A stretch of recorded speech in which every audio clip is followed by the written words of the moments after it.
இந்த வருடம் தொடங்கும் பொழுது கர்த்தர் இந்த வருடத்தில் நமக்கு என்ன செய்ய போகிறார், எப்படியா இந்த வருடம் நமக்கு இருக்க போகிறது, தேவனோடு இணைந்து இந்த வருடம் எப்படி நாம் பயணம் செய்ய போகிறோம், இப்படி நிறைய கேள்விகளோடு நாம் இருப்போம்.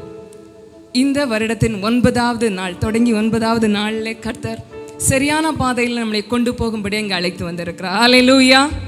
உங்கள் எல்லாருக்குமே நிறைய கமிட்மெண்ட்ஸ் உண்டுன்னு தெரியும். எல்லாருமே நீங்கள் பிஸியாக இருக்கிறீங்க. உங்கள் பிஸி ஷெட்யூலில் இங்கே வந்து தேவ சமூகத்தில் வந்திருக்கிறீங்க. தேவனுடைய சமூகத்தில் அமர்ந்து இருக்கும் பொழுது அந்த ஒரு நிமிடம் கூட வீணாய் போவதில்லை. இவ்வளவு நேரத்தை ஒதுக்கி இங்கே வந்திருக்கிற உங்களுடைய இந்த நேரம் இந்த வருடத்திற்கான ஒரு பெரிய ஆரம்பத்தை உண்டு பண்ணுகிற நேரமாய் மாறப்போகிறது, ஒரு இன்வெஸ்ட்மெண்ட்டாய் மாறப்போகிறது. நிச்சயமாய் நீங்கள் திரும்பி செல்லும் பொழுது தேவ பலனோடு தேவன் உங்களுக்காய் செய்ய போகிற அதி நிச்சயமான காரியங்களை பார்த்தவர்களாய் திரும்பி செல்ல போகிறீர்கள். ஹல்லேலூயா.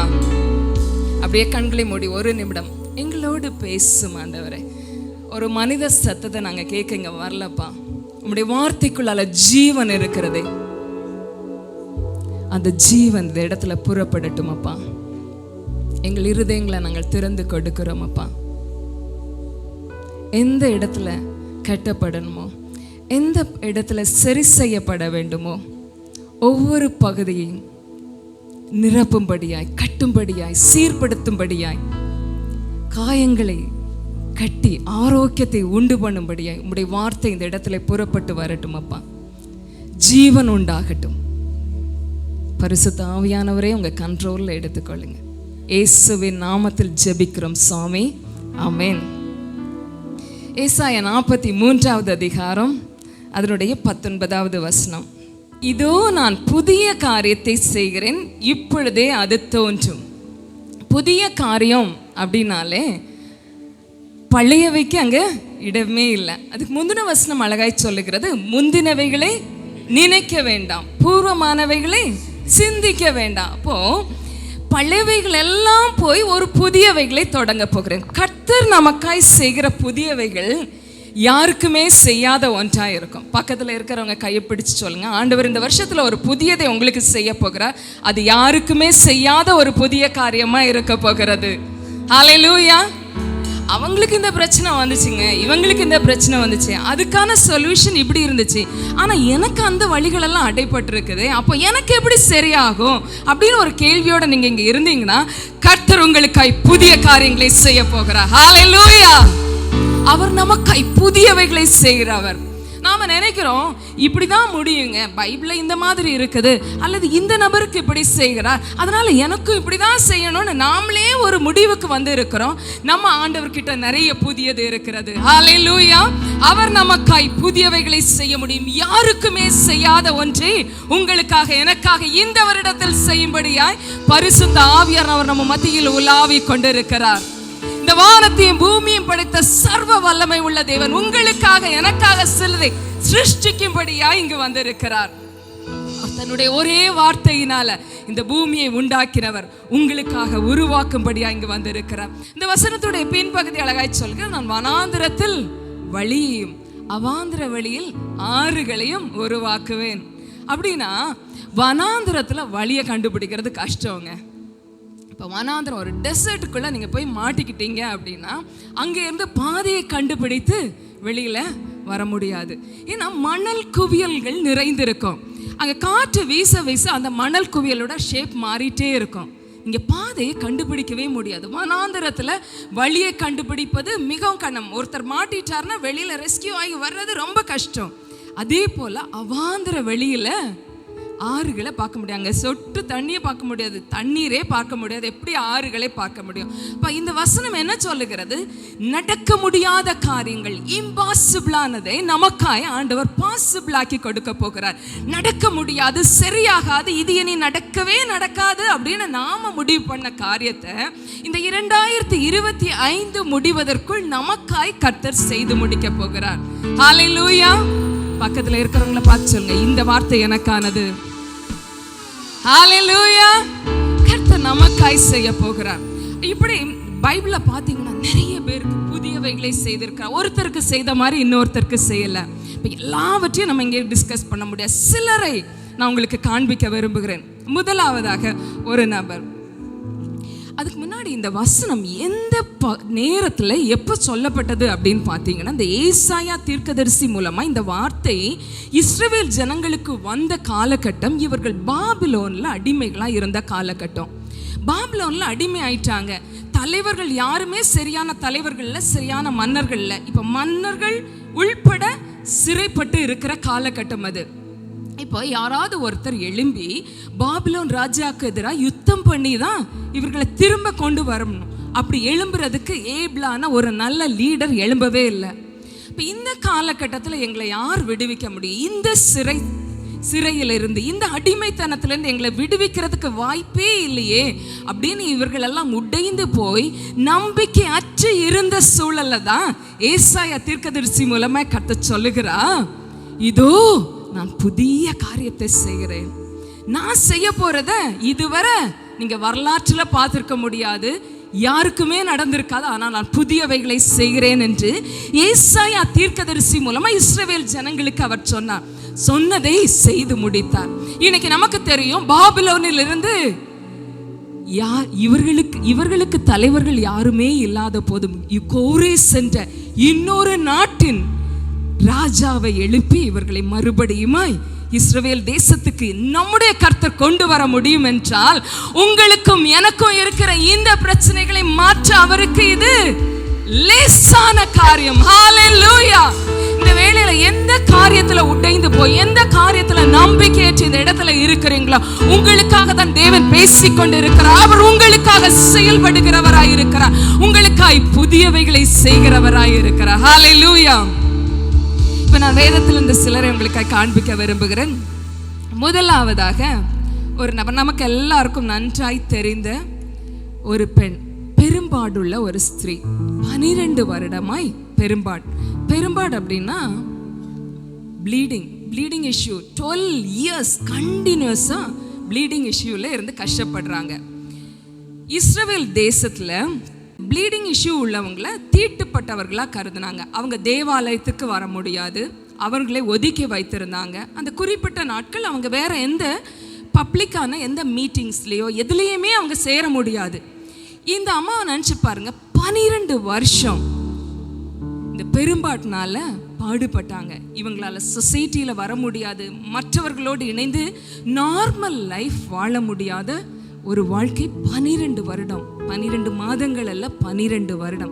நான் சொல்லுகிற இந்த பெண்ணை குறித்து லூக்கா 8வது அதிகாரம் 43 48 வரை உள்ள வசனங்கள் நம்ம பார்க்க முடியும். நமக்கு எல்லாம் நல்லா தெரிந்த அந்த 12 வருடம் பெரும்பாடா இருந்த இந்த ஸ்திரீ.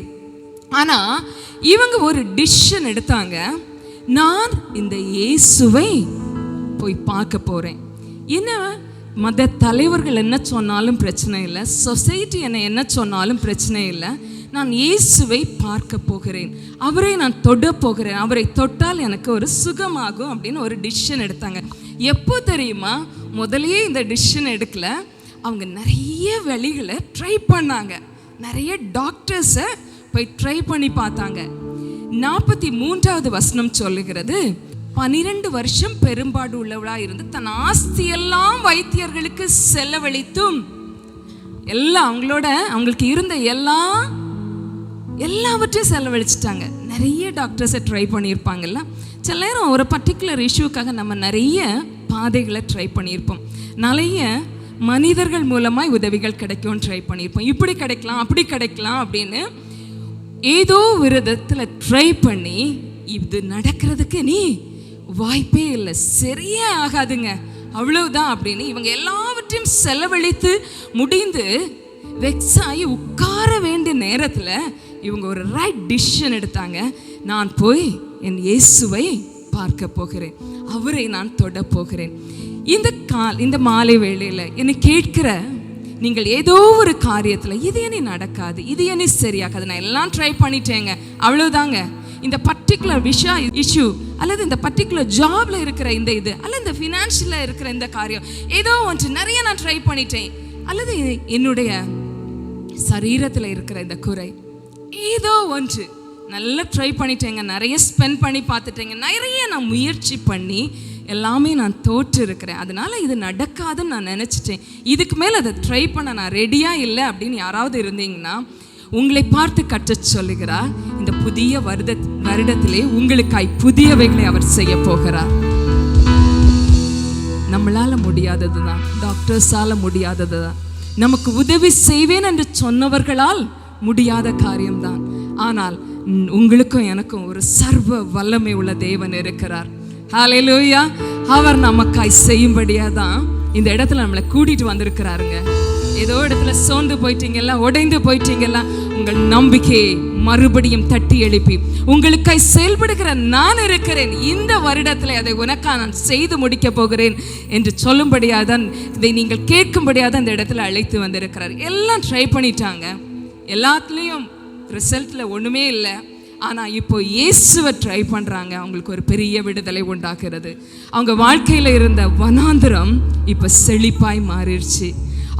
அவங்க வாழ்க்கையில் ஆண்டவர் புதிய ஒரு காரியத்தை செய்து விட்டார். பாருங்க, அதுக்கு முன்னாடி யாராவது இப்படி இயேசுவோட ட்ரெஸ்ஸை தொட்டு சுகப்பட்டிருக்காங்க? அதுக்கு முன்னாடி அப்படி ஒரு ஹிஸ்டரியே இல்லை. வரலாற்றிலே நடக்காத ஒரு சம்பவம். இயேசு எத்தனையோ பேர் சுகப்படுத்தி இருக்கிறார். ஆனால் அவருடைய வஸ்திரத்தை தொட்டு சுகமான முதல் பெண்மணி, ஆணா இருக்கட்டும் பெண்ணா இருக்கட்டும், முதல் நபர் இவர் தான். அப்போ நமக்காக புதியவைகளை செய்ய அவர் வாஞ்சையாய் காத்திருக்கிறார். நீங்க விசுவாசிக்க ரெடியா இருந்தா போதுங்க. நீங்க கேட்கிற அந்த வார்த்தையை இந்த வருடத்திலே விசுவாசிப்பீர்கள் என்றால், இந்த வருடம் முடிந்த அடுத்த வருடம் நம்ம இந்த ஆனுவல் கன்வென்ஷன்ல கூடும் பொழுது சாட்சிகள் பெருகி இருக்கும். நம்முடைய வாழ்க்கையில் நடந்து முடிந்து இருக்கும். ஹல்லேலூயா. உங்க வாழ்க்கையில் அதை செய்து முடிப்பார் சிஸ்டர். ஹல்லேலூயா. அவர் நிச்சயமா செய்வார். இன்னொரு நபரை உங்களுக்கு காண்பிக்க வருகிறேன். பர்த்திமேயு என்ற குருடன். மார்க் 10வது அதிகாரம் 46 முதல் 52வது வசனம் வரை இவரை பற்றி சொல்லப்பட்டிருக்கிறது. ரொம்ப வருஷமா பிறவி குருடர். அவங்க குருடானால அவங்களுக்கு வேற எதுவுமே செய்ய முடியாது. பிச்சை எடுத்துட்டு இருக்கிறாங்க, பாதை ஓரமா இருந்து இருக்கிறாங்க. அங்க இயேசு வருகிறதை இவர் கேட்கிறார். என்ன நடக்குது தெரியுமா? 47வது வசனம் மார்க். இயேசு வருகிறார் என்று கேள்விப்பட்டு, இயேசுவே தாவீதின் குமாரனே எனக்கு இரங்கும் என்று கூப்பிட தொடங்கினான். இவர் இப்போ இயேசு வருகிறதை பார்த்து கூப்பிட தொடங்குகிறார். இவர் கூப்பிட தொடங்கினதும் பக்கத்துல இருக்கிறவங்கலாம் சத்தமா கூப்பிடு அப்படின்லாம் சொல்லல, அமைதலாயிரு. அடுத்த வசனம், அவன் பேசாது இருக்கும்படி அநேகர் அவனை அதட்டினார்கள். போதும், இவரை அதட்டுறாங்க. சில நேரத்துல நம்ம வாழ்க்கையில ஆண்டவர்கிட்ட பற்றி பிடித்து போகணுங்க. இந்த வருஷத்துலேருந்து இன்னும் அதிகமாக நான் கிட்டி சேரணும், இன்னும் அதிகமாக நான் அவருடைய பாதத்தில் போகணும், இன்னும் அதிகமாக அவரோட இணைஞ்சிக்கணும், அவரோட உள்ள ரிலேஷன்ஷிப்பை இன்னும் நான் ஸ்ட்ரென்தன் பண்ணிக்கணும். நம்ம எடுக்கிற அந்த டிசிஷன் பாருங்க, அது யாருக்கு தெரியுதோ தெரியலையோ, சில சூழல்கள் அதற்கு எதிராக எழும்ப ஆரம்பிக்கும். நீ சர்ச்சுக்கா போற பாரு, உனக்கு ஆஃபே கிடைக்காது, கண்டினியூஸா ஒர்க் பண்ணு, ஜெபிக்க போறியா அப்படின்னு நிறைய விதத்துல போராட்டங்கள் எழும்ப வாய்ப்புகள் உண்டு. ஆனா இந்த பர்த்திமேயு இந்த சூழல்களை எல்லாம் பார்த்து தயங்கி நிக்கல, அவர் இன்னும் அதிகமாய் கூப்பிட்டார். அந்த வசனத்துடைய பின்பகுதி சொல்லுது, தாவீதின் குமாரனே எனக்கு இரங்கும் என்று முன்னிலும் அதிகமாய் கூப்பிட்டார். Are you ready to take a decision? நான் முன்னாடி விட அதிகமாய் கர்த்தரை தேட போகிறேன், முன்னாடி விட அதிகமாய் அவரோட நேரம் செலவிட போகிறேன், நான் முன்பை விட அதிகமாய் வேதத்தை தியானிக்க போகிறேன். நீங்க இப்படி ஒரு டிசிஷன் எடுக்கிறத தேவன் கனம் பண்ணி உங்களுக்கு உதவி செய்ய வல்லவராய் இருக்கிறார். முதல் நம்ம பார்த்த அந்த பெண்மணி தன்னுடைய இயலாமையை கர்த்தருடைய சமூகத்துல கொண்டு கொடுத்தாங்க. இந்த வேளையில் இங்க இருக்கிற நாம் நம்முடைய இயலாமை, நம்ம ட்ரை பண்ணி தோற்று போனதை இன்னைக்கு கர்த்தருடைய சமூகத்துல கொடுத்துட்டு இங்க இருந்து திரும்பி போக போகிறோம். அவர் கையில கொடுத்துட்டோம்னா அதுக்கப்புறம் அதை பற்றி கவலைப்பட தேவையே இல்லை. ஏனென்றால் அதை பற்றி ஐயோ அது நடக்குமா நடக்காதா அப்படின்னா நாம இன்னும் அவரை விசுவாசிக்கல, அவருடைய வல்லமையை விசுவாசிக்கலன்னு அர்த்தம். இன்னைக்கு எந்த பிரச்சனையா இருக்கட்டும், எந்த போராட்டமா இருக்கட்டும், டாக்டர்ஸ் முடியாதுன்னு சொல்லி இருக்கட்டும், டாக்டர்ஸ் யாரும் தவறானவர்கள் அல்ல, அவங்க தெரிந்த அவர்கள் படித்ததை வைத்து சொல்றாங்க. ஆனால் இல்லாதவைகளை உருவாக்குகிற ஒரு கர்த்தர் நமக்கு இருக்கிறார். அவர் நமக்காய் உருவாக்க முடியும். அவர் பக்கத்துல உங்க பிரச்சனைகளை, உங்கள் இயலாமைகளை நீங்க கொடுத்துட்டு போனீங்கன்னா அவர் உங்களுக்காய் செயல்பட வல்லவராய் இருக்கிறார். ஹல்லேலூயா. இந்த பெரும்பாடுள்ள ஸ்திரீயை பற்றி இன்னைக்கு நம்ம பேசுறோம். இனி நாட்கள் வர 2026 நம்ம பேசுவோம். எனக்கு கர்த்தர் செய்தார் சொல்லுவாங்க, இந்த சிஸ்டருக்கு பண்ணியிருக்கிறாங்க, அந்த பிரதருக்கு பண்ணியிருக்காங்க, உங்களுக்கும் செய்வாங்கன்னு உங்களை குறித்தும் சொல்லப்படும். உங்களுக்கு புதியவைகளை அவர் செய்ய போகிறார். 26 வருஷமா ஒருத்தருக்கு நடக்கவே இல்லைங்க, 12 வருஷமா ஒருத்தருக்கு நடக்கவே இல்லைங்க, உங்களுக்கு எப்படிங்க நடக்கும்னு உங்களை சுத்தி உள்ளவங்க பேசலாம். பிறவியிலேருந்தே நீ குருடாங்க, உங்களுக்கு எப்படி சரியாகும்னு சுத்தி உள்ளவங்க பேசலாம். ஆனா இன்னைக்கு இயேசு கிட்ட வந்து உங்கள் இயலாமை, உங்கள் குறைவுகளையும் கொடுக்க நீங்க ரெடியா வந்திருக்கிறீங்க. எல்லாம் திரும்ப போகும்போது அதை எதுவும் எடுத்துட்டு போயிடாது. இயேசுவின் பாதத்துல வச்சுட்டு போங்க, அவர் உங்களுக்காய் செயல்பட போகிறார். இந்த பர்த்திமேயு இன்னும் அதிகமாய் கர்த்தரை தேட, இன்னும் அதிகமாய் அவரை தேடின போது அவருக்கு ஒரு பரிபூர்ண விடுதலை கிடைத்தது. ஹல்லேலூயா. நம்முடைய இயலாமை அவருடைய சமூகத்துல கொடுத்து நாம் கர்த்தரை தேட முடிவெடுக்க வேண்டும். அவரை இல்லாமல் நமக்கு உதவி செய்ய யாருமே இல்லைங்க. எத்தனை மனிதர்கள் நமக்கு தெரிந்தவர்களா இருக்கலாம், தலைவர்கள் தெரிந்தவர்களா இருக்கலாம், நமக்கு நிறைய இன்ஃப்ளூயன்சஸ் எல்லாம் இருக்கலாம். ஆனா ஒரு பர்டிகுலர் டைம்ல வந்து ஸ்டக் ஆகி நிக்கிற நேரங்கள் இருக்கும். நமக்கு யாருமே உதவி செய்ய முடியாத நேரங்களிலும் உதவி செய்கிறவர் தான் நம்முடைய தேவன். ஹல்லேலூயா. அவர் நமக்காய் செயல்படும்படியா நம்ம மத்தியிலே உலாவிக் கொண்டிருக்கிறார். இன்னொரு நபரை உங்களுக்கு காண்பிக்க விரும்புகிறேன். நாம் இந்த வனாந்தரம் நம்முடைய வாழ்க்கையில மாறணும்னா முதலாவது நம்முடைய இயலாமையை நாம் கர்த்தரிடத்தில் கொடுக்கணும். இரண்டாவது நம்ம அவரை அதிகமா தேட ஒரு டிசிஷன் எடுக்கணும். இது வருஷத்தோட தொடக்கம். நமக்கு டிசிஷன் நிறைய நம்ம எடுப்போம்ல, நிறைய எடுப்போம். அதுல முக்கியமாய் நான் எடுக்க வேண்டியது அவரை அதிகமாய் தேடுதல். அடுத்ததை நாம செய்ய வேண்டியது என்ன அப்படின்னா, தேடுகிற நாம் அவர் சொல்லுகிறத கேட்கணுங்க. ஈசாக்குன்னு ஒரு மனிதர் இருந்தார். ஆதியாகமம் 26வது அதிகாரத்துல தொடக்கமே எப்படி தொடங்குது, ஒரு பஞ்ச காலம். அந்த பஞ்ச காலத்துல எல்லாரும் அவர்கள் இருந்த அந்த பகுதியிலிருந்து இன்னொரு பகுதிக்கு மூவ் ஆகி போறாங்க. ஏன்னா இந்த பஞ்ச காலம் இங்க வாழ முடியாது, தொடர்ந்து பஞ்சம், உணவுக்கு வழி இல்லை, தண்ணீருக்கு வழி இல்லை, வாழ முடியாது. அதனால இன்னொரு பகுதிக்கு, இன்னொரு தேசத்துக்கு மூவ் ஆகிறதுக்காக மூவ் ஆகி போக ஆரம்பித்துட்டாங்க. இந்த ஈசாக்கும் புறப்படுகிறார். இவர் கேரார் என்ற பகுதியில் வரும் பொழுது கர்த்தர் இவருக்கு தரிசனமாகிறார்.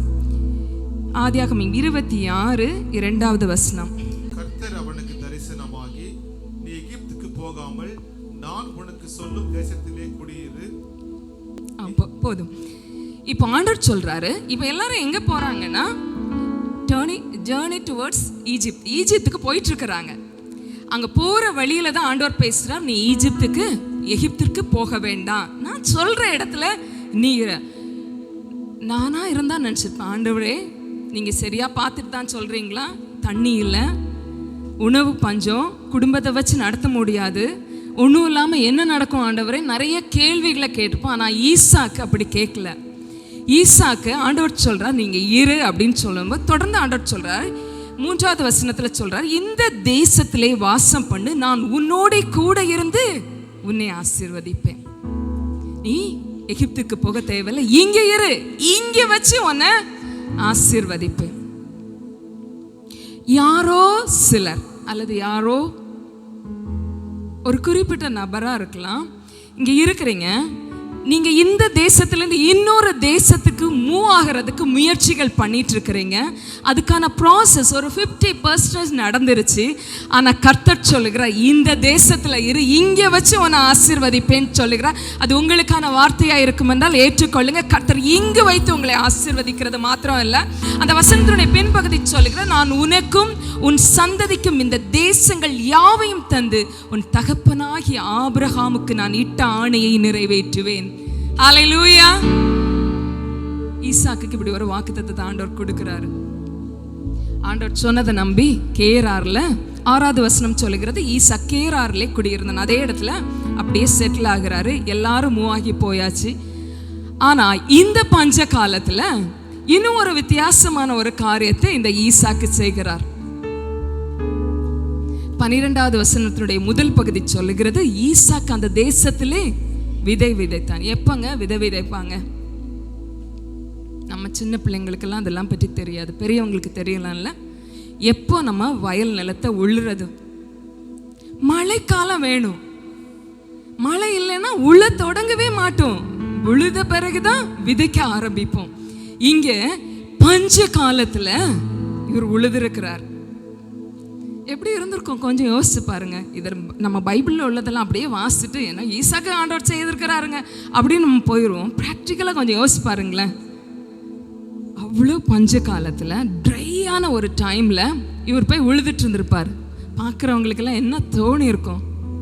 இந்த ஈசாக்குக்கு ஹீட்டு ஜாஸ்தியாகி எக்ஸ்ட்ரீம் ஸ்டேஜுக்கு போயிட்டாரு. பாவம், ட்ரீட்மெண்ட் தேவையாக இருக்குது. என்னென்னமோ பேசியிருப்பாங்கல்ல, எவ்வளோ வித்தியாசமாய் பார்த்துருப்பாங்கல்ல. சில நேரத்தில் கர்த்தர் நமக்கு செய்ய சொல்லுகிறதை செய்யும் பொழுது மற்றவர்கள் பார்வைக்கு அது வேடிக்கையா இருக்கலாம், அற்பமா இருக்கலாம். ஆனா அதையெல்லாம் தாண்டி உங்க பார்வை அவரை நோக்கி இருக்கும் என்றால், அவர் பேசுகிறதை கேட்கிறது உங்களுக்கு தெளிவாய் புரிகிறதா இருந்தால், அதை செய்ய நீங்கள் திட்டமாய் முடிவெடுத்து முன்னோக்கி செல்வீர்கள் என்றால், எத்தனை பேர் என்ன பேசினாலும் சரிங்க, அவர் சொன்னதை செய்கிற தேவன். ஈசாக்கு அந்த தேசத்திலே விதை விதைத்தான். கர்த்தர் அவனை ஆசீர்வதித்ததுனால, அந்த பேலன்ஸ் புக் பைபிள் இருந்தா எடுத்து பார்த்து வாசிங்களேன். கர்த்தர் அவனை ஆசீர்வதித்ததுனால் அவர் அந்த வருஷத்தில் 100 மடங்கு பலன் அடைந்தார். நார்மல் டைம்ல 1 மடங்கு கிடைக்கும்னா, இந்த பஞ்ச காலத்திலே கர்த்தர் ஈசாக்குக்காய் 100 மடங்கை கொடுத்தார். இப்ப நீங்க அநேகருடைய கர்த்தருக்காய் நிற்கும் பொழுது அநேகருடைய வார்த்தைகள் நம்ம கேட்போம் இல்ல, அந்த வார்த்தைகள் எல்லாம் 100 மடங்கு ஆசீர்வாதமாய் ஈசாக்குக்கு வந்தது. ஹல்லேலூயா. கர்த்தருக்காய் நிற்கிறது நிமித்தமாய் தேவையற்ற வார்த்தைகளை கேட்டு சோர்ந்து போய் இங்கே வந்திருக்கிறீங்கன்னா, அதெல்லாம் உங்களுக்கு இந்த 2025 100 மடங்கு ஆசீர்வாதமாய் வரப்போகிறது. ஹல்லேலூயா. கர்த்தர் நல்லவர், நமக்காய் செயல்படுகிற தேவன். அப்போ நம்முடைய இயலாமை அவருடைய சமூகத்தில் நம்ம கொடுக்கிறது மாத்திரம் இல்லை, முன்னிலும் அதிகமாய் அவரை தேட நாம் முடிவெடுக்க வேண்டும். அது மாத்திரம் இல்லை, நான் தேடுறது ஈஸிங்க, எல்லாம் பேசிடலாம். நான் சில நேரத்தில் அவர் சொல்றத செய்யறதா கஷ்டமா இருக்கும். மற்றவர்கள் பார்வைக்கு அது பைத்தியமா கூட இருக்கும். என்னங்க இதை போய் செய்துட்டு இருக்கீங்க, ப்ராக்டிக்கலாக இது நடக்குமாங்க? கொஞ்சம் உங்க மூளையும் பயன்படுத்தணுங்க. ஆண்டவர் சொன்னா சும்மா அப்படியே இருக்கக்கூடாதுங்க. நீங்களும் கொஞ்சம் சில விஷயங்கள் எல்லாம் செய்ய வேண்டாமா? நிறைய காரியங்கள், நிறைய சத்தங்கள் கேட்டுட்டே இருக்கும். ஆனால் கர்த்தர் சொன்னதை செய்ய நீங்க தீர்மானம் எடுத்து முன்னேறுவீர்கள் என்றால், ஈசாக்குக்கு செய்த அதே தேவன் பஞ்ச காலத்திலே 100 மடங்கு ஆசீர்வாதத்தை உங்களுக்கு கொடுக்க வல்லவராய் இருக்கிறார். ஹல்லேலூயா. அப்ப அவர் பேசுறத நம்ம கேட்கணும் அப்படின்னா, அவரோடு உள்ள உறவு நமக்கு சரியா இருக்கணும். மத்தேயு 6வது அதிகாரம் 33வது வசனம். பைபிள் எடுக்காம யாராவது சொல்றீங்களா? நமக்கு எல்லாம் தெரிஞ்ச வசனம், தொடங்கினா நீங்க முடிச்சிருவீங்க. முதலாவது தேவனுடைய ராஜ்யத்தையும் அவருடைய நீதியும் தேடுங்கள், அப்பொழுது இவைகள் எல்லாம், உங்களோட தேவைகள் எல்லாம் எவ்வளவு பெரிய லிஸ்ட் இருந்தாலும் சரி, இவைகள் எல்லாம் அதெல்லாம் எக்ஸ்ட்ரா பிளெஸிங்ஸ் தான், கூட கொடுக்க முடியும். எப்போ? முதலாவது. அந்த முதலாவதுன்னா எப்போ? வருஷத்துல முதல் நாளுங்க. ஒரு கன்வென்ஷன் வந்தாச்சு, முடிஞ்சிருச்சுங்க. இந்த இயரோட முதலாவது விஷயம் முடிஞ்சிருச்சு, அவ்வளோதான். இந்த இயர் ஃபுல்லாக நம்ம ஜாலியாக போயிட்டே இருக்கலாம். அவர் நமக்காக செயல்பட்டுட்டே இருப்பார். அவர் நமக்காக தொடர்ந்து செயல்படுறாருங்க. ஆனால் அது நம்மளை ரீச் அவுட் ஆகணும்னா நாம் அனுதினமும் அவரோடு அந்த உறவில் இருக்கணும். உறவுங்க, கிறிஸ்டியானிட்டி அப்படின்னு சொல்கிறது இது ஒரு ரிலீஜன் நம்ம நினச்சிட்டு இருந்தோன்னா அது பெரிய முட்டாள்தனம். அது ஒரு ரிலேஷன்ஷிப், நமக்கும் தேவனுக்கும் இடையிலான உறவு. அது என்றோ ஒரு நாள் அல்ல, ஏதோ ஒரு ஓய்வு நாள்ல அல்ல, அது அனுதின உறவாக இருக்கணும். இது காலையில் நான் பேசிட்டேங்க, ஆண்டவர்கிட்ட 5 நிமிஷம் பேசிட்டேங்க, 10 நிமிஷம் பேசிட்டேங்க, நம்முடைய டைம் படி பேசி முடிச்சுட்டு இப்போ என்னோட அந்த டைம் முடிஞ்சிருச்சுங்க அப்படின்னு நம்ம இஷ்டப்படி வாழ்கிற வாழ்க்கை அல்ல. கிறிஸ்தவ வாழ்க்கையின் கடினமான வாழ்க்கையும் அல்ல, லெகுவான வாழ்க்கை, அழகான வாழ்க்கை. ஏனென்றால் பரிசுத்த ஆவியானவர் நம்மோடு கூட இருந்து நம்மளை கைட் பண்ணுறாரு. அவர் நல்ல துணையாளராக இருந்து நமக்கு கைட் பண்ணுறவராக இருக்கிறார். நமக்கு அந்தந்த நாளில் என்னென்ன செய்யணும் அப்படிங்கிறத அழகாக கைட் பண்ணுறவராக இருக்கிறார். அப்போ தொடர்ந்து அவரோடு உள்ள அந்த உறவை நம்ம சரி செய்து கொள்ள வேண்டும். என் லைஃப் நான் ஆண்டவரை ஏற்றுக்கொண்ட போது இப்படி இருந்துச்சுங்க. இன்னைக்கு எப்படி இருக்குது? நிறைய நேரத்தில் பார்த்தீங்கன்னா நம்ம எல்லாருமே பண்ணுற ஒரு இது, அன்னைக்கு நான் அப்படி இருந்தேங்க, அன்னைக்கு நான் இப்படி இருந்தேங்க, இன்னைக்கு எப்படி இருக்கிறோம்? இதுதான் ஆண்டவர் விரும்புகிறார், பார்க்கிறார். இன்று எனக்கும் அவருக்கும் உள்ள உறவு எப்படி இருக்கு? இன்னைக்கு நான் இங்கே பேசுகிறேன், எனக்கும் அவருக்கும் உறவு எப்படி இருக்குன்னு உங்களுக்கு தெரியாது. நான் நல்லா பேசிட்டு போயிடலாம், பார்க்கவங்களுக்கு பக்திமான் மாதிரிலாம் தெரியலாம். ஆனால் ஆண்டவருக்கு தான் தெரியும் இந்த பொண்ணு தனிமையில் என்னோடு எவ்வளவு பேசுகிறார், என்னோட நேரம் எப்படி செலவு பண்ண, நான் சொல்றத கேட்கறதுக்கு எவ்வளவு ரெடியா இருக்கிறா, கீழ்ப்படுகிறதுக்கு எவ்வளவு ரெடியா இருக்கிறா. தொடர்ந்து அந்த உறவு நமக்குள்ளால இருக்கும் பொழுது அவர் பேசுகிறதை கேட்க முடியும். தொடர்ந்து நாம் அதற்கு செயல்பட நம்மளை ஒப்பு கொடுக்க முடியும். ஸோ முதலாவது இந்த வருஷத்துல முதல் மாதத்துல 9வது நாள்ல 8 நாள் தான் போயிருக்கு, இன்னைக்கு 9வது நாள், நாளைக்கு 10வது நாள். நல்ல ஒரு ஆரம்பம் நமக்கு உண்டாகட்டும். நான் முன்னாடி நல்லா இருந்தேங்க, என் ப்ரேயர் லைஃப் முன்னாடி நல்லா இருந்துச்சுங்க, என் பைபிள் நான் இத்தனை தடவை பைபிள்லாம் வாசித்து முடிச்சிட்டேங்க, ரொம்ப நல்லதுங்க. இந்த வருஷத்துலேயும் மறுபடியும் ஒரு நியூ ஸ்டார்ட், ஆதி அன்புக்குள் திரும்பும்படியாக கர்த்தர் நம்மை அழைக்கிறார். அவருக்கு நம்ம பணத்தை விட, நாம பண்ணுற மற்ற எல்லா சர்க்கஸ் எல்லாம் விட அவருக்கு தேவை நாம் அவரோடு உறவில் இருக்கிறது. நிறைய நேரத்தில் ஊழியத்தில் இருக்கும்போது கூட நம்ம நினைப்போம், எல்லாம் உங்களுக்காக தானே ஆண்டவரே, நான் அவ்வளோ பிஸியாக இருக்கிறேன், இவ்வளோ பிஸியாக இருக்கிறேன். அதெல்லாம் அவருக்கு செகண்டரி தான். ஃபஸ்ட்டு எப்படி நீ என் சமூகத்தில் வந்து உட்கார்ந்து இருக்கிற அப்படிங்கிற. அதுக்கு பிறகு நான் ஒன்று யோசிக்கிற ஒன்று, short prayers are very powerful. பெரிய ஜெபம் பர்சனல் ப்ரேயரில் நமக்கு தேவை, ஷார்ட் ப்ரேயர்ஸ் பப்ளிக்கில் தேவை. ஆனால் ஆப்போசிட்டாக பண்ணுவோம் பார்த்தீங்களா? ஏன்னா நமக்கு பர்சனலாக ப்ரேயர் பண்ணுறதுக்கு நிறைய நேரம் டைம் இல்லாததுனால அங்குள்ளதெல்லாம் சேர்த்து பப்ளிக்கில் பண்ணுவோம். இயேசுவோட ஜெபத்தை பார்த்துருக்கீங்களா? எல்லாமே சின்ன ஜெபந்தான். லாசரு உயிரோட எழுப்பணும், நாமளாக இருந்தால் 3 நாள் ஃபாஸ்டிங் ப்ரேயர் போட்டு எதிரையோ பண்ணிடலாம். ஏன்னா மறுத்து போயிட்டா 4 நாள் ஆயிடுச்சு, நாற்றம் வேற அடிச்சிருச்சு, பெரிய ப்ரேயர் தேவை அப்படின்னு நினைப்போம். ஆனால் இயேசுவோட ஜெபம் சின்னதாக இருந்து, பிதாவே என்னை கேட்டருளும். அதே போல எலியாவோட ஜெபத்தை பாருங்க. ஆனா இவங்க எல்லாரோட பர்சனல் பிரேயரை போய் பாருங்க. ஒரு மீட்டிங் முடிஞ்சதும் இயேசு ஒலிவ மலைக்கு ஏறி இரவெல்லாம் ஜெபித்தார். எலியா இந்த ஒரு பெரிய மினிஸ்ட்ரியை முடிச்சுட்டு ஆகாயத்துல இருந்து எல்லா அக்கினியெல்லாம் இறக்கிட்டு திரும்ப கார்மேல் மலையில ஏறி முழங்கால்கள் முகம் குப்புற விழுந்து ஜெபித்தார். இந்த அனுபவம் நமக்கு வேணுங்க. பப்ளிக்ல நம்மளை பப்ளிசிட்டி பண்ணதெல்லாம் இந்த வருஷத்தில் குறைச்சிட்டு பர்சனலி ஆண்டவரோட நம்ம உறவில் வளருவோம் என்றால் கட்ட பெரிய காரியங்களை நம்மை கொண்டு செய்ய முடியும். நாம் முழுமையாக விசுவாசிக்கிற ஒரு விஷயம் என்னங்க அப்படின்னா, நம்மளெல்லாம் ஆண்டவர் ஃபினான்ஷியலாக பிளஸ் பண்ணோன்னா எங்கெங்கேயோ அனுப்பி இருந்திருக்கலாம். ஏன் இந்த குவைத் தேசத்துக்கு கொண்டு வந்தா? கண்டிப்பாக நம்மளை பிளஸ் பண்ணுறது அவருடைய ஒரு நோக்கமாக இருந்தாலும் அதையும் தாண்டி நீங்கள் ஒவ்வொருத்தரும் இந்த தேசத்துக்கு மிஷினரிகளாக அனுப்பப்பட்டு இருக்கிறீங்க. பக்கத்தில் இருக்கிறவங்கள பார்த்து நல்லா கண்ணா பார்த்து சொல்லுங்க, போய் தேசத்துக்கான மிஷினரி நீங்க தாங்க. எங்க இருக்குங்க அந்த மிஷினரி ஃபீல்டு? உங்க கூட உங்க பக்கத்தில் இருக்கிறவங்க தாங்க உங்க மிஷினரி ஃபீல்டு. உங்க கூட ஒர்க் பண்றவங்க தாங்க, நீங்க டெய்லி பார்க்கறவங்க தாங்க. தமிழியன்ஸ்க்கு மினிஸ்ட்ரி பண்ணணும்னா தமிழ்நாட்டிலே இருந்திருக்கலாம். Understand your purpose. உங்களை எதற்காய் தேவன் அழைத்திருக்கிறார், அனுப்பி இருக்கிறார், அதை புரிந்து கொள்ளும் பொழுது நம்முடைய வாழ்க்கையும் செழிக்கும், நம்மை சுற்றி இருக்கிறவருடைய வாழ்க்கையும் செழிக்கும். இந்த ஈசாக்கை தேவன் ஆசீர்வதித்ததுனால ஈசாக்குக்கு மட்டும் பிளெஸ்ஸிங் இல்லைங்க, 100 மடங்கு ஆசீர்வாதம் பஞ்ச காலத்துல நடந்துச்சு. உங்களுக்கு தேவன் இந்த வருஷத்துல ஆசீர்வதிக்கும் போது எல்லாரும் வந்து கேட்பாங்க, எப்படிங்க இது நடந்துச்சு? அப்போ நீங்க கர்த்தரை குறித்து சாட்சி சொல்ல முடியும். இந்த ஈசாக்குக்கு அது நடந்த போது இந்த ஈசாக்கு வர வர பலுகி பெருத்தாராம்.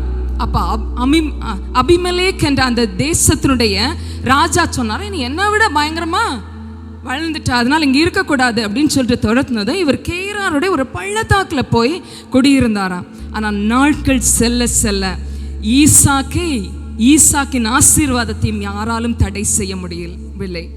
அதே அபிமெலேக்கு அது 26, 27வது வசனத்தில் பார்த்தீங்கன்னா, நான் சொல்லுகிறது ஆதியாகமம் 26வது அதிகாரம் 26, 27 பார்த்தீங்கன்னா, அதே அபிமெலேக்கு, எந்த அபிமெலேக்கு இந்த ஈசாக்கை துரத்தி விட்டாரோ அதே அபிமெலேக்கு வந்து சொல்லுகிறார், உன்னோடு கர்த்தர் இருக்கிறார், நீ என் கூட உடன்படிக்கை பண்ணிட்டேன்னா எனக்கும் அந்த ஆசீர்வாதம் கிடைக்கும். இது அப்படிப்பட்ட வருஷங்க. நீங்க இங்க வந்து எத்தனை வருஷம் ஆயிருந்தாலும் சரி, இந்த வருஷத்தில் உங்களோடு கர்த்தர் இருக்கிறதை உங்களை சுற்றி இருக்கிறவர்கள் பார்க்க போகிறார்கள். நீங்கள் தைரியமாய் கர்த்தரை மற்றவர்களுக்கு பறைசாற்றுகிற வருஷமாய் இது இருக்க போகிறது. உன்னோடு கர்த்தர் இருக்கிறார் என்று உங்களோடு உடன்படிக்கை செய்ய ராஜாக்களை தேவன் அனுப்புகிற வருஷமாய் இது இருக்க போகிறது. ஹல்லேலூயா. எத்தனை பேர் விசுவாசிக்கிறீங்கன்னு தெரியல. விசுவாசிக்கிறவங்களுக்கு இது நிச்சயமாய் கர்த்தர் செய்வார். நானா இருந்தா கையை தட்டி கரங்களை உயர்த்தி ஹல்லேலூயா. கர்த்தர் நமக்காய் செயல்படுகிற தேவன். எந்த மனிதனும் அல்ல, வேற எந்த சோர்ஸ்ல இருந்தும் இல்ல நமக்கு வர்ற பிளெஸிங்ஸ். இந்த வானத்தையும் பூமியும் படைத்த சர்வ வல்லமை உள்ள தேவன் உங்களுக்காய் எனக்காய் செயல்படும்படியா நமக்கு முன்பாய் செல்லுகிறார். இந்த 2025 தொடங்கும் பொழுது எத்தனையோ போராட்டங்கள் இருந்திருக்கலாம். ஆனால் முடிவு அப்படி ஆக போறது அல்ல. முடிவு உங்களை கர்த்தர் ஆசீர்வதித்ததை உங்களை சுற்றி இருக்கிறவர்கள் பார்த்து கர்த்தருடைய நாமத்தை உங்கள் நிமித்தமாய் உயர்த்த போகிறார்கள். ஹல்லேலூயா. இந்த வாக்குத்தத்தம் எல்லாம் கேட்கும்போது நல்லா தாங்க இருக்குது. எல்லா வருஷமும் அப்படிதான் சூப்பராக தான் தொடங்கும். ஆனா 3 மாசம் தாண்டும் போது என்ன வாக்குத்தத்தம் கேட்டோன்னு எங்களுக்கும் மறந்துடும். 6 மாசம் முடிஞ்சு அதுவும் அந்த இயர் அண்ட் சர்வீஸில் போயிருக்கும் போது தான் ஒன்றுமே நடக்கலையேங்க அப்படிங்கிற மாதிரி நிறைய வருஷம் நம்ம லைஃப்பில் போயிருந்துருக்கலாம். ஆனால் இந்த வருஷம் அப்படிப்பட்ட வருஷம் அல்ல. பயங்கரமான ஒரு வாக்கு தத்தத்தை யாக்கோபு என்ற மனிதனுக்கு கர்த்தர் சொல்லுகிறார். எந்த சூழ்நிலையில் அப்படின்னா, உயிரை காப்பாற்றிக்கிறதுக்காக அப்பா அம்மாவை விட்டு ஊரை விட்டு ஓடி போகிறாரு. அவங்க அம்மா சொல்றாங்க, ஓடி இருப்பா அண்ணன் உன்னை கொன்றுவான். ஏசாக்கு பயந்து போகிற நேரத்தில் கையில எதுவுமே இல்லை. அவர் டிராவல் பண்ணி போறாரு. நைட் டைம் ஆகுது, படுக்கிறதுக்கு இடம் இல்லை. ஒரு கல்லை எடுத்து தலையணையா வச்சுட்டு படுத்துக்கிறாரு. இதெல்லாம் ஆதியாகமம் 28வது அதிகாரத்தில் இருக்குது. உங்களுக்கு எல்லாம் தெரிந்த பகுதி தான். அப்போ இவர் போகும் பொழுது ஆண்டவர் இவருக்கு பெரிய வாக்குத்தத்தத்தை சொல்றார். ஃபர்ஸ்ட் ஆண்டவர் என்ன மாதிரி வாக்குத்தத்தம் யாக்கோபுக்கு கொடுக்கிறார், இதை யாக்கோபு எப்படி ஏற்றுக்கொண்டார், இதை பார்த்து நம்ம முடிக்க போகிறோம். 13வது வசனம். அதற்கு மேலாக கர்த்தர் நின்று, நான் உன் தகப்பனாகிய ஆபிரகாமின் தேவனும் ஈசாக்கின் தேவனும் ஆகிய கர்த்தர், நீ படுத்திருக்கிற பூமியை உனக்கும் உன் சந்ததிக்கும் தருவேன். தொடர்ந்து வாசி 14. உன் சந்ததி பூமியின் தூளை போல் இருக்கும். நீ மேற்கேயும் கிழக்கேயும் வடக்கேயும் தெற்கேயும் பரம்புவாய். உனக்குள்ளும் உன் சந்ததிக்குள்ளும் பூமியின் வம்சங்கள் எல்லாம் ஆசீர்வதிக்கப்படும். நான் உன்னோடே இருந்து போதும். தேங்க்யூ. இப்போ பாருங்க, ஆண்டவர் பயங்கரமான ஒரு வாக்குத்தத்தத்தை சொல்றாரு. நான் இந்த தேசத்தை உனக்கு கொடுப்பேன், உன் சந்ததி பூமி ஃபுல்லாக பறந்துருக்க போகிறாங்க. நீ வடக்கு போனா தெற்கு போனா கிழக்கு எல்லா திசைகளிலும் உன் சந்ததி பெருகி இருக்க போகுது அப்படின்னு பயங்கரமான சந்ததிகள் தாண்டி தலைமுறை தாண்டி ஒரு ஜெனரேஷன்ஸ் தாண்டி உள்ள பயங்கரமான ஒரு பிளெஸ்ஸிங்கை ஆண்டவர் பேசுறாரு. இன்னைக்கு ஆண்டவர் நம்ம கிட்ட சொன்ன மாதிரி புதிய காரியத்தை பண்றேன், வனாந்திரத்துல வழியை உண்டு பண்றேன், அவாந்திர வழியில ஆறுகளை உண்டு பண்றேன் அப்படிலாம் சொன்னப்ப இது எப்படி நடக்கும் அப்படின்னு ஒரு சந்தேகத்தோட நம்ம இருக்கிறோம் பாருங்க. இந்த மாதிரி இல்லை, இவரோட சந்தேகம் இன்னும் பயங்கரமா இருந்துச்சு. இவர் இதுக்கு என்ன ரிப்ளை பண்றா பாருங்க. 20வது வசனம் வாசிக்கிறேன் பாருங்க. அப்பொழுது யாக்கோபு, தேவன் என்னோடு இருந்து என்னை காப்பாற்றிருந்தா, எப்படியாவது இந்த மலை காடு இதெல்லாம் தாண்டி போனோம், காட்டு மிருகங்கள்ட்ட இருந்து என்னை காப்பாற்றிடணும், எனக்கு சாப்பாடு கொடுத்து போட ட்ரெஸ்ஸை கொடுத்துட்டீங்கன்னா போதும்பா, நீங்க தான் எனக்கு கடவுள்னு நான் சொல்லிடுவேன் அப்படின்னு ஆண்டவர் எந்த லெவல்ல இருந்து பேசுறார் பாருங்க. நம்முடைய தேவன் மகா பெரிய தேவன். அவர் எப்பவுமே நம்மளை ஆசீர்வதிக்குமா நம்ம லெவல்ல இருந்து இல்ல, நம்ம எபிலிட்டியை பார்த்து ஆசீர்வதிக்கிறவர் அல்ல. அவருடைய அந்த ஐஸ்வர்யங்கள் மகாபெரிய தேவனா இருக்கிற அவருடைய லெவல்ல இருந்து நம்மளை பிளஸ் பண்றதுக்காக நம்மளை நோக்கி வாக்குத்தத்தங்களை அனுப்புகிறார். நாம புரிந்து அதை எவ்வளவு சின்னதா சுருக்கிறோம் பாருங்க. எதற்காக இதை காண்பிக்கிறேன் என்றால், இந்த 2025 வருஷத்துல வாக்குத்தத்தங்களை நாம சுருக்க கூடாது. கர்த்தர் எப்படி சொல்லுகிறாரோ அப்படி ஏற்றுக்கொள்ள நம்ம ஆயத்தமாகும் பொழுது அதை அவர் நமக்காய் செய்ய வல்லவராய் இருக்கிறார். ஹல்லேலூயா. ஆண்டவர் பெரிய காரியங்களை சொல்லும்போது, எனக்கு இதை கொடுத்துட்டீங்கன்னா போதும் ஆண்டவரே அப்படின்னு சொல்றாரு. ஆனா யாக்கோபுடைய வாழ்க்கையில என்ன நடந்துச்சு? யாக்கோபுக்கு கிடைச்சது மாதிரி மோசமான எஜமான் யாருக்குமே இல்லையா. 10 times அவரோட சேலரிய இப்படி மாற்றி பார்க்கிறாரு, அப்படி மாற்றி பார்க்கிறாரு. என்ன மாற்றினாலும் ஆசீர்வாதத்தின் மேல் ஆசீர்வாதம் யாக்கோபே வந்து சேருகிறது.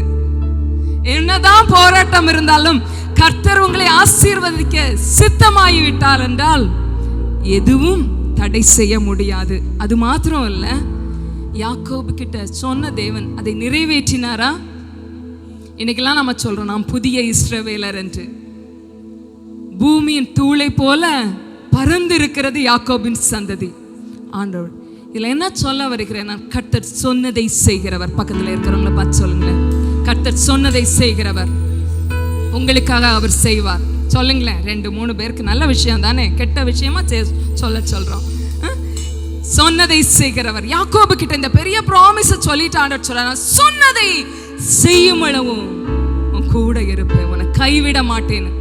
இந்த வருஷத்தின் முதல் மாதத்தின் 9வது நாளிலே நீங்கள் இந்த வாக்குத்தத்த வார்த்தையை உங்கள் கேட்டீங்கன்னா, கேட்டுட்டு விடுவதற்காய் அல்ல, இதை சொன்ன கர்த்தர் இதை செய்து நிறைவேற்றும் வரை உங்களோடு உங்க கரம் பிடித்து நடக்க போகிறார்.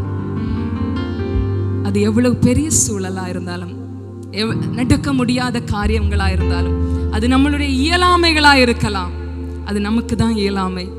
நம் இயலாமையில் செயல்படுகிற கர்த்தர் நம்மோடு கூட இருக்கிறார். ஹல்லேலூயா.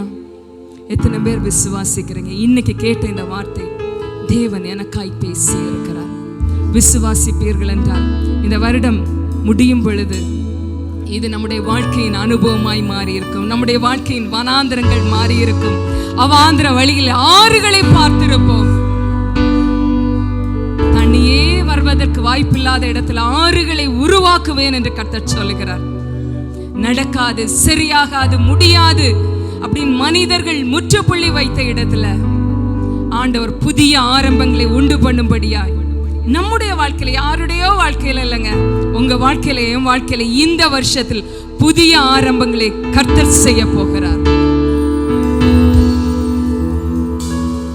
நம்முடைய இயலாமையில் அவர் செயல்பட வந்திருக்கிறார். அப்படி எல்லாரும் ஒரு நிமிடம் அப்படி எழும்பி நிற்கலாமா? ஆண்டவர் சமயத்தில் எது என்று உங்களுடைய இயலாமை, எது உங்களுடைய போராட்டமா இருக்கிறது? எந்த காரியத்துல முன்னேறி செல்ல முடியவில்லை? எந்த காரியத்துல உடைந்து போயிருக்கிறீங்க? இந்த காரியத்தை கர்த்தர் இடத்துல நீங்க சொல்லும் பொழுது கர்த்தர் உங்களுக்காய் செயல்பட. Thank you holy spirit. ஆவியானவரே உமக்கு நன்றி. இந்த வேளையில கர்த்தருடைய வார்த்தையை கேட்ட நீங்க உங்கள் இயலாமை அவருடைய சமூகத்தில் ஒப்பு கொடுங்க. எல்லாரும் கண்களை மூடிக்கொள்ள. ஆண்டவரோட பேசுற நேரம், ஆண்டவருடைய பேசுகிற அந்த நேரம் ஒரு அற்புதமான அனுபவங்க. யார்கிட்டையுமே சொல்ல முடியாத காரியங்களை இவர்கிட்ட நம்ம தைரியமா சொல்ல முடியும். என்னுடைய இயலாமை இதுதான், என்னுடைய குறைவு இதுதான். நாம அவர் முன்னாடி போய் நிற்கும் பொழுது அவர் நமக்கு உதவி செய்ய வல்லவராக இருக்கிறார். இதை நம்ம க்ளோஸ் ஃப்ரெண்ட்கிட்ட சில நேரம் நம்முடைய இயலாமை, நம்முடைய காரியங்களை சொல்லும்போது கூட அவங்க அற்பமாய் பார்க்க வாய்ப்புகள் நிறைய இருக்கு. ஆனால் நல்ல தகப்பன் ஒருவர் நமக்கு இருக்கிறார். நம்மை புரிந்து கொண்டு நம்ம சரியில்லாத இடங்களை சரி பண்ணும்படியாய் நம்ம மத்தியிலே உலாவி கொண்டு இருக்கிறார். எந்த இடத்துல இந்த காரியத்தை விட்டு எனக்கு என்னால் வெளியிலே வர முடியல, இந்த போராட்டத்திலேருந்து என்னால் வெளியில வர முடியல, என் அன்பு வாலிப தம்பி, வாலிப தங்கச்சி, எந்த காரியம் என்ன கேட்க, அன்பு சகோதரன், அன்பு சகோதரிங்க, யாரா இருந்தாலும் சரி, நம்முடைய இயலாமையில நமக்கு உதவி செய்கிற ஒருவர் நமக்கு இருக்கிறார். அவர்கிட்ட உங்க பிரச்சனைகளை, உங்க போராட்டங்களை, உங்கள் இயலாமைகளை அப்படியே தருவாய். மனம் திறந்து சொல்லுங்களேன்.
Lord.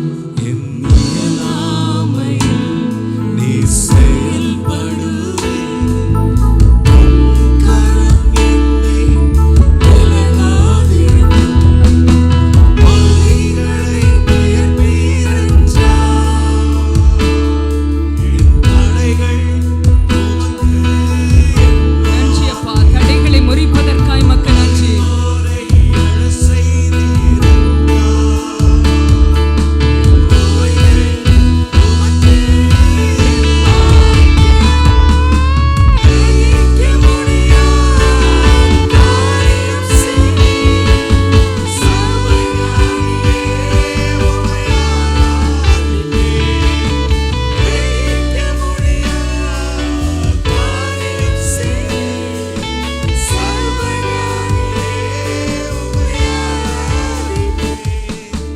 யாக்கோபு வரும் கோலும் கையுமா தான் புறப்பட்டு போனார்.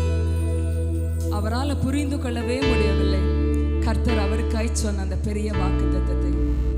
இந்த நாள்ல நம்மால் புரிந்து கொள்ள முடியாதது போல உங்களால் புரிஞ்சிக்க முடியாட்டாலும் சரி, இது எப்படி சரியாகும் என்று நமக்கு தெரியாமல் இருக்கலாம். ஆனால் கர்த்தரிடத்துல முழுமையாய் அவரை ட்ரஸ்ட் பண்ணி, ஆண்டவரே என் இஷ்யூ யாராலும் சரி செய்ய முடியாதது, எனக்கு கூட நம்பிக்கையே இல்லைப்பா, ஆனால் இன்னைக்கு நான் உங்ககிட்ட கொடுக்குறேன்ப்பா டேடி, என் பிரச்சனையை எடுத்துட்டு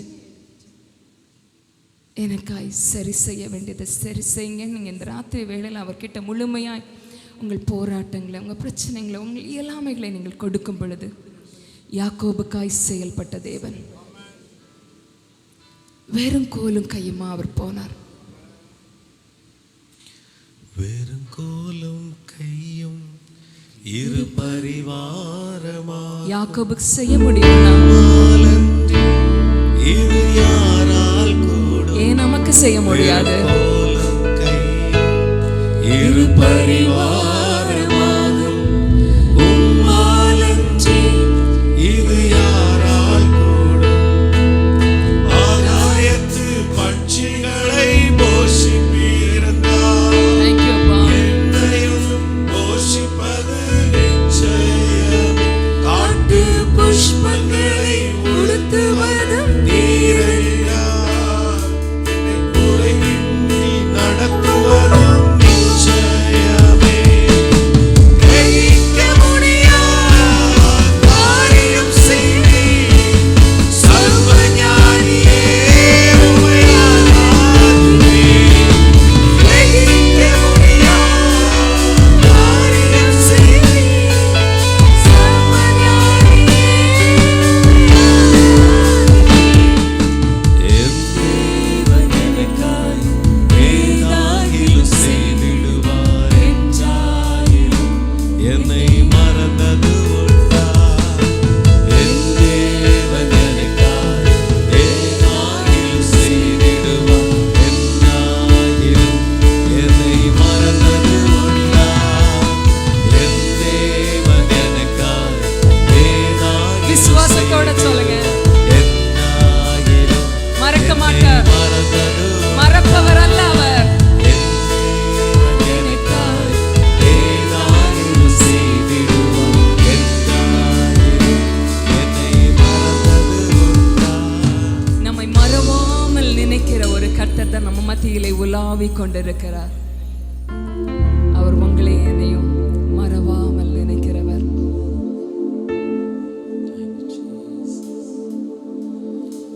கொஞ்சம் திரும்பி பாருங்க உங்க வாழ்க்கையில எத்தனையோ முறை அவர் மறவாமல் நினைத்ததுனால் இந்த இடத்துல நாம இருக்கிறோம். இன்னைக்கு நம்ம ஃபேஸ் பண்ற இந்த பிரச்சனையும் அவர் நினைவு கூறும் பொழுது போராட்டங்களை தேடினாலும் நம்ம பார்க்க முடியாதவளவு நம்மை விட்டு அவை மாறி போக போகிறது. இந்த 2025வது வருடம் நீங்கள் இன்று வேதனையோடு நிற்கிற அந்த காரியத்திலே அவர் உங்களுக்கு மறவாமல் நினைவு கூறுகிற வருடமாய் மாறப்போகிறது. வனாந்திரத்திலே உங்களுக்காய் வழிகளை திறக்கிற தேவன், அவாந்திர வழியிலே ஆறுகளை உருவாக்குகிற தேவன் உங்களை மறவாமல் நினைக்கும்படியாய் நம்ம மத்தியிலே உலாவிக் கொண்டிருக்கிறார். மறவாமல் நினைத்தீரையா